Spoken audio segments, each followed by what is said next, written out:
Let's queer up health. Courts allow Tennessee ban on gender-affirming care for youth to stand. Tennessee's ban on gender-affirming care for transgender youth can go into effect, at least for now, after a federal appeals court on Saturday temporarily reversed a lower court ruling. Last month, a district court judge in Tennessee found that the state's new law banning transgender therapies like hormone blockers and surgeries for transgender youth was unconstitutional because it discriminated based on sex. The judge blocked large swaths of the law from taking effect. And on Saturday, however, the Sixth U.S. Circuit Court of Appeals in Cincinnati granted an emergency appeal from Tennessee. In a 2-1 ruling, the majority wrote that decisions on emerging policy issues like transgender care are generally better left to legislatures rather than judges. Chief Judge Jeffrey Sutton wrote, quote, "Given the high stakes of these nascent policy deliberations, the long-term health of children facing gender dysphoria, sound government usually benefits from more rather than less debate," end quote.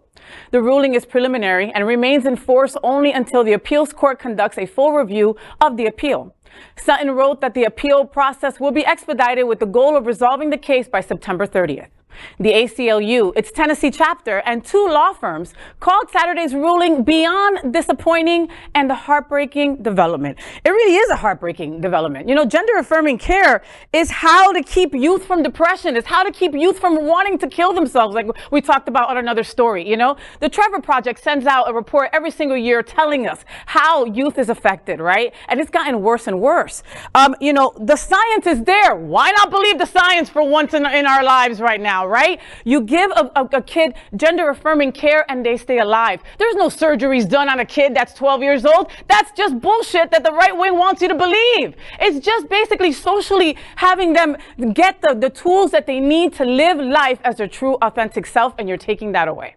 Yeah, to me, it seems like this case is primed for review for the Supreme Court because even though it's a temporary ban at the moment, it goes through further review at the Sixth Court of Appeals. By September 30th, we should have a decision. It's likely to be the same decision affirmed, and it might go up before the Supreme Court. But something that I found interesting was that the ACLU spokesperson said that this is the first, if this happens, the Sixth Circuit Court of Appeals will be the first federal circuit to allow a ban on transgender healthcare for minors to go into effect. So it's setting an awful precedent for the rest of the nation. So pay attention to this case. It might warrant further review. I want to jump in. Your legal expertise. I have a slightly different take in that while, yes, I'm disappointed in the conclusion, I'm really not disappointed in the conclusion because what this does is it just propels it closer.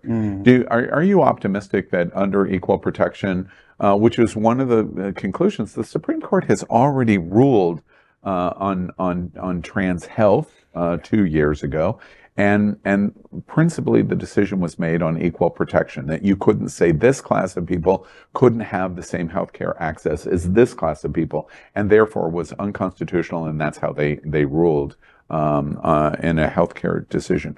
This just pushes it closer. Are you optimistic that the court might come to that same conclusion? I wish I had good news to share, but we have seen recent cases on settled law, on affirmative action, and also on same-sex and LGBT rights. The court it's reversing itself, it's changing course. We see a court that's largely conservative. We see 6-3s along party lines by whom they were nominated. And so I'm not optimistic, actually. And it's sad because on many of these rights, they were settled. Affirmative action, right? I mean, I've benefited from affirmative action to enter to law school and undergrad, and now that goes away. And so I'm not optimistic, sadly. And one thing I want to point out is this is not emerging.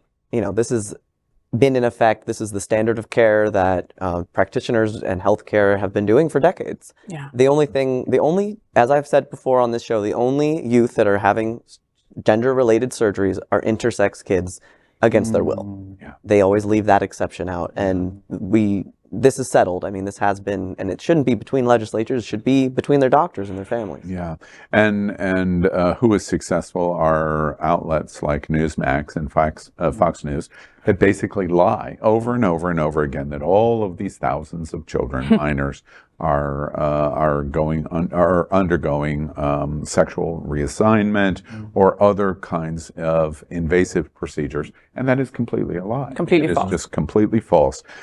The one other thing that I think is interesting in this case is the panel's observation that they think it is better that legislature makes a decision as opposed to the courts. Okay, well, in a perfect world, that is true. I thought that was an interesting observation that the court made in their amicus's decision. And the reason is because they want to say, they were trying to go on record to say we shouldn't even be doing this. And it's better for the legislature to make a decision. Well, the problem is, in the federal court, they will never get to that because California will operate in one way, which will be completely different than what will operate in Texas or in Florida. And as a result, there's going to continually be a conflict in state legislative decision-making, which is why there has to be federal protection.